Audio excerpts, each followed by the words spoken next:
guys, so this is actually a video I've wanted to do for like 5 years now, but I've never done it, so here we are finally doing it. I had jaw surgery 3.5 years ago. It went wrong, so that's awesome. So now I'm having another jaw surgery in 4 weeks. So quickly, to explain why I had jaw surgery in the first place, I was born with an underbite, so my bottom jaw was bigger and further forward than my top jaw. My top jaw was actually underdeveloped. I got my first retainer when I was 7, had loads of different retainers until I was 13, and then I was told I would probably have to have jaw surgery when I was fully grown. So I carried on having dental treatment. When I turned 18, they had to put train tracks on, and they were horrific. The amount of times I'd go to clubs and bars and stuff, get turned away at the door just because I had braces. So embarrassing. They wouldn't believe that I was 18 because what 18-year-old had braces? Okay. So, oh my god, this is so embarrassing. I really wanted to make a video about my whole jaw experience, but I just wasn't a vlogger and I couldn't speak to camera and I was so embarrassed about doing it. I would talk really quietly and awkwardly. Hi friends. So I am having double jaw surgery and I thought I would vlog the experience so anybody else going through this process will have something to go by and hopefully it can be helpful. I don't even know what that video is. And I'm trying to be helpful to anybody else who's also going to have jaw surgery. I was waiting 7 years for this surgery, so I was so excited for the surgery. I wasn't even nervous, I wasn't scared. I think it was just so long in the waiting, like so long in the waiting, I don't know, is that how you say it? I'd waited for it for so long that by the time it was coming around, I was just like, finally! It's definitely normal to be scared about an operation or surgery. Like, it is actually quite major surgery. They broke my upper and lower jaw. So if that is something you're going through and you are nervous about it, that is completely normal. Just the way I reacted to it was that I was excited. Just walking into the hospital now.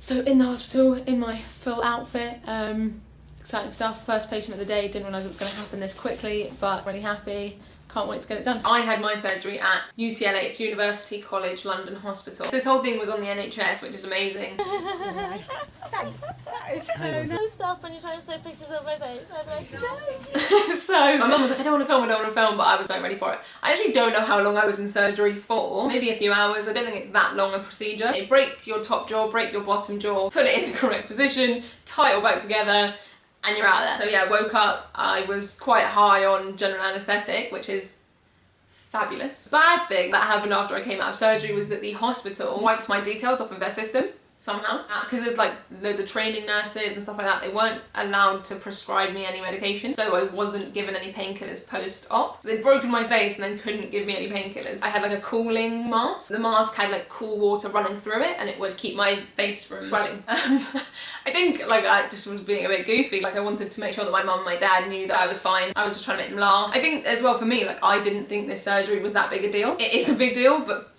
to me it just wasn't. So at this point the pain, I think you're just too high to even acknowledge how much pain you're in. So I was kind of fine. Wow. It's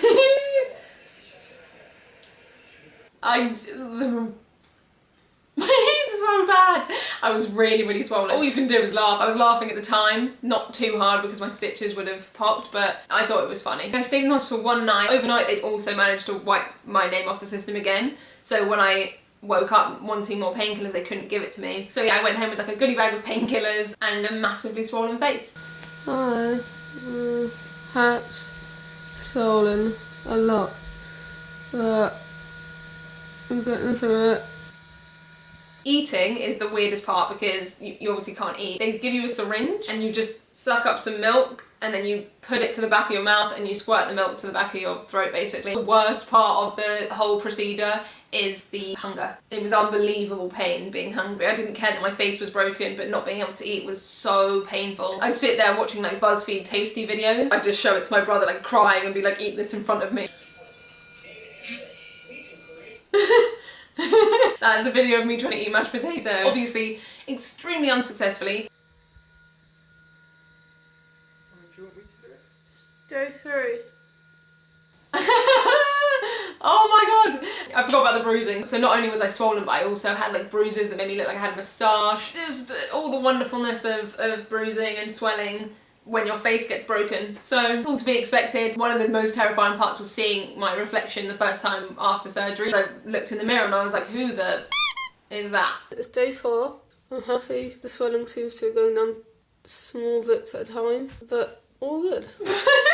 I'm happy. I mean, I couldn't sound more depressed, but obviously I just didn't have any use of my face at the time. So yeah, that's good to know. Second day, I went on my first walk. That's really still massively swollen. They sent me home with liquid painkillers, which were disgusting. I hated taking them. As soon as I realised I could do that, I was immediately on those pills. I like that I keep saying that I'm happy. I think that's quite reassuring. I mean, I don't remember it being particularly terrible, so to anybody who's going through the surgery or similar surgery, I feel like that should be really reassuring to you. Hey guys, so it is day 9 of recovery. Feeling great, feel like a normal person really. Went out for the first time. I'm happy, smiling. So yeah, that was basically day 9, and I don't know if I should be recommending it to anyone. I decided to go to my office summer party. I just wanted to get out of the house. I've lost about 4 kilos since the surgery. I'm happy, smiling more. Now, this time around, I'm definitely going to make sure I get as much protein as I can and really go into it a lot smarter than I did last time. Definitely didn't do it the healthiest way I could. The best thing I would say to do is get loads of protein and stuff and like replacement meals that you can just have liquid meals. 2 weeks post-op, feeling fine, feeling normal. I basically want to go back to work at this point. I still look hilarious though. After 3 weeks, I went back to work. I now look back and I'm like, how did people even converse with me? I look so ridiculous. Like, I would be laughing at myself. So I think what I hadn't anticipated was the fact that I wouldn't spring back to normal like super quickly. I used to work ridiculous hours. After having an operation, you can't really just spring back to that sort of behaviour.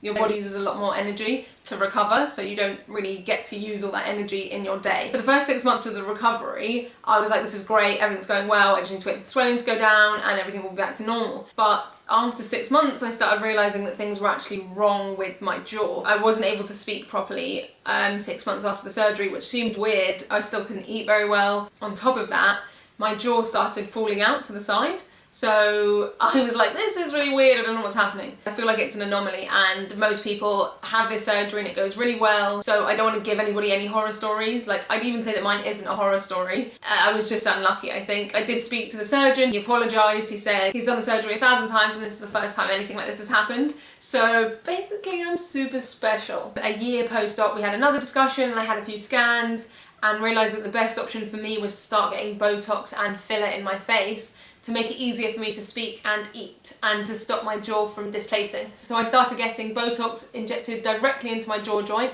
and filler just put in my top lip that would help me speak properly. My issue was though that when the Botox wears off, I then can't chew again. So unless I have Botox, I don't have the ability to chew. I feel like I'm an expert in being on a liquid diet now, so being hungry doesn't scare me that much about this surgery, so I'm just kind of looking forward to it. I've had the Botox and filler loads of times in the past 2 years, but now I have managed to get the money together to be able to have a second surgery. So you may have seen in the Woody and Kleiny vlog that they did actually surprise me with £10,000 to go towards my surgery, which was the most unbelievable surprise, and like I just couldn't believe it at all. I had no idea. I cried my eyes out. If you haven't seen the video already, I really recommend you watch it. Subscribe to my channel so that you can get updates when I have my next surgery. It's going to be an intense one. They're redoing the same surgery, taking all of the screws and the plates out of my face, and on top of that, they're putting under eye implants in my face because of the way my face is going to move during the surgery. It's going to make my eye sockets a bit sunken. So I'm getting implants under my eyes as well. I'm really looking forward to this surgery, and if you think it's hilarious when I'm swollen like I do, then definitely follow me on TikTok, follow me on Instagram. I'll definitely be uploading more content there for your amusement and your enjoyment. Thanks so much for watching guys, and I'll see you on the next one.